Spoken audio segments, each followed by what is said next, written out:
Welcome back, y'all, and happy Thursday. This is the Blue Chip Breakdown, and I'm your host, Bull. Today, we'll be taking a look at the injury report. It's not going to be the official one because this isn't SEC versus SEC, but we can see the actual status report and things like that. But we will be taking a look at something that's going to be very similar to that. We'll talk about the players that might go, might not go. We'll also talk about the officiating crew for this game and what it's going to mean for our Vols.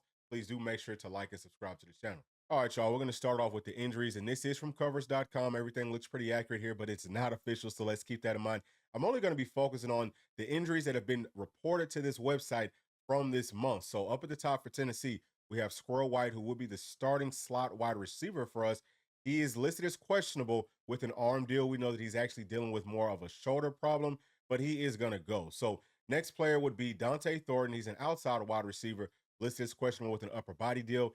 He's going to go. Next, we have Peyton Lewis, who would be like the third string running back in this game for Tennessee. Listed as questionable with an undisclosed injury. He's going to go. Last player that we'll be talking about for Tennessee is Brew McCoy, another outside wide receiver. We know that he didn't go versus Vandy, and he's listed as questionable with a lower body deal. He is definitely going to go. We all know that he is a dog. So things look good for Tennessee, just from an injury perspective. I think that we are going to have everybody on this roster is going to be available to play. And with about 3 weeks off, I think that, people who are a little bit banged up will be able to play a little bit better. And probably the same thing could be said about the Buckeyes. So first player, Jay Middleton, a tight end. He's kind of a non-factor, y'all. He doesn't play that much, super far down on their depth chart. Might play more on special teams. I don't know if he's going to go or not, but I don't think that it's going to make a difference in this game, just in all honesty. So next player, Mitchell Melton, he will actually, or he could potentially make some sort of a difference. They have him listed as a linebacker. He's 6'4", about 260 pounds.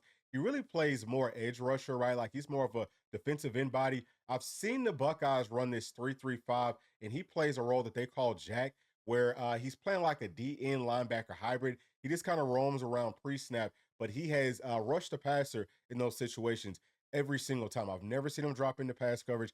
He's not that sort of an athlete where he can move around out in space that well. So that to me, I mean, it's kind of a non-factor, but it would be interesting if he can go in this game, because that might be something that the Buckeyes try to implement, because we know that Tennessee has struggled a little bit versus the 3-3-5, earlier on in the season. But I think that we figured that thing out, and they only run it like 0.4% of the time. Like they barely ever run that. Now they will run some 3-2-6, which is just the down package. They primarily do that in passing situations, and they like to bring a whole lot of pressure, but they haven't had a lot of success doing that either. I think that I counted like one sack out of all the snaps that I, watched with them doing it. So, typically teams are finding success versus that. So that's another thing that I'm not too worried about, but I did definitely want to highlight that and point it out that this is a player that they try to use with some versatility. And last player that we'll be talking about is tight end. He's number 89. I'm not going to try to pronounce his last name, but he's more of a blocking tight end. They don't throw the football to him that often. 88, G. Scott is the tight end that they like to throw the football to. This is number 89. He's a bigger player. I don't think that he's that strong at the point of contact. I don't know if he's going to go or not in this game, but I would kind of bank on he probably will if they need him to. They've got, two other tight ends that they could definitely rotate in, if need be. But I would say that Mitchell Melton and this last tight end that we're just talking about will more than likely give it a go in this game based off of everything that I've been hearing and reading. All right, y'all, now let's take a look at the referees for this game. This is from footballzebras.com.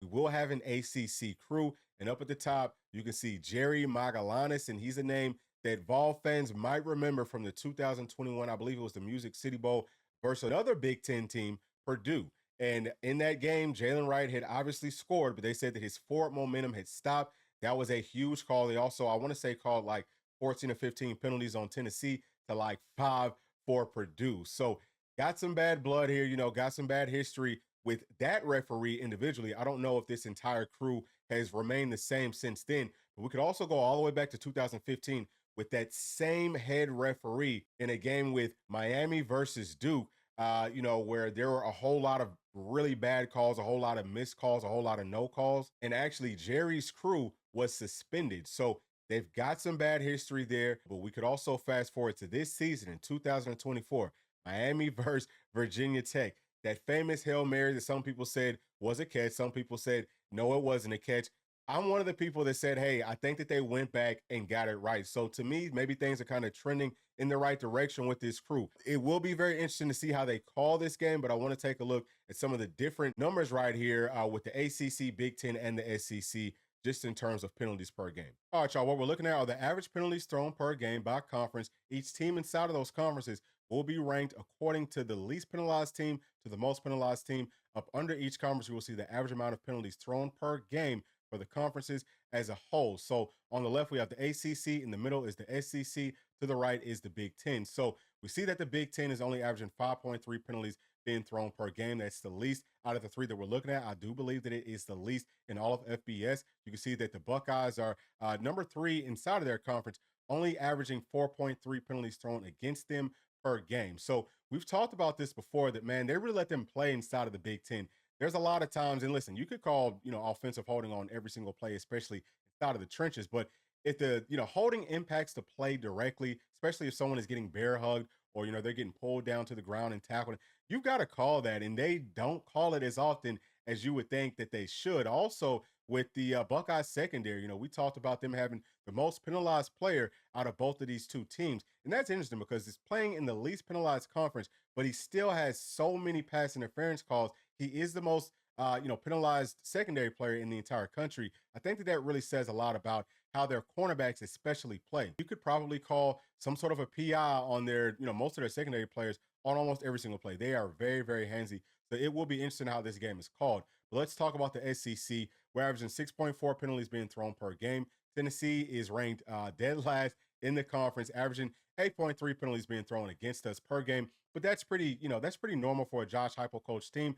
I think it's that tempo. I don't know if the refs are doing it out of spite or what. Maybe they just want to kind of slow the game down, or if it's just because, hey, man, we're moving so fast that we tend to kind of false start, or maybe players get gas and they're holding, and their fundamentals and stuff isn't necessarily on point as much. But if you compare it to the Buckeyes, we're almost double the amount of penalties that they have. Now, Tennessee, I'm not going to say that we're the cleanest playing team. Like, some of those penalties are actually warranted, but understanding that, the Buckeyes are playing in a conference where they're not really throwing too many flags. I don't think that it's that much of a gap, or it's not as much of a gap as these numbers right here show. I think that inside of the SEC, we call our games more like the NFL, where, yeah, if there's a penalty, we're going to throw it, especially if it impacts this play. But there is a very fine line that you have to walk where referees can't just take over this whole daggum game. So looking at the ACC, which is where the crew will be coming from for this game, they're averaging 5.8 penalties per game. Now, this is not just about our specific crew. They're one of the several different ACC crews. And, if Tennessee wins this game, we'll see another ACC crew next week. So they're averaging less penalties than the SEC sees, but more than the Big Ten sees. So I think that this actually favors Tennessee.